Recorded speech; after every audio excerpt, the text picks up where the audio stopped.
এটা হচ্ছে সোলা কହୁଥିଲି ଆମର କେଉଁଝରରେ सोला କହୁଛନ୍ତି ବୋଲେ যেটা ବୁଟ ଏ ଭିତରେ ରହୁଛି ଏଟା କଞ୍ଚା ଇଏ ଏଟା ପ୍ରୋଟିନ୍ ତାର ବହୁତ ରହୁଛି ଆମର ସାଧାରଣତଃ ଦେଖିବେ ରାସ୍ତାଘାଟରେ ବି ଏଟା ସବୁ ଖାଉଛନ୍ତି ଏଟା ଭାରି ଟେଷ୍ଟି ସାର୍ ବି ଏକୁ ଆଗରୁ ଖାଇଛନ୍ତି ଏବଂ ଏଠି ସେ ଦେଖି ଆଉ ଥରେ ଖାଇଲେ ଏଇଟା ସ୍ୱାସ୍ଥ୍ୟ ପ୍ରତି ବହୁତ ମାନେ ଲାଭଜନକ ଆଉ ଏଇଟା ଆମର ଏଗ୍ରିକଲଚର ଡିପାର୍ଟମେଣ୍ଟରେ राइस फेलो मैनेजमेंट भी बहुत चाष कर सारे देखिए ये खुशी है खाइले तो तार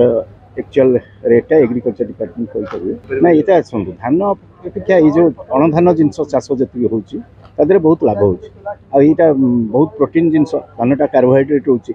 माने चाउल जोटा बाहर चाउल तो बहुत चाष हो आम चाउल चाष करापर जो जगह गुड़िक खाली पड़ू फेलो लैंड एटा बहुत बढ़िया चाष कर धान पर आउ बहुत भल जिनस मुझे कलाहांडी टेस्टी कर खाए बहुत लाभ भी मिले बहुत भल जिनस स्वास्थ्य बहुत बढ़िया।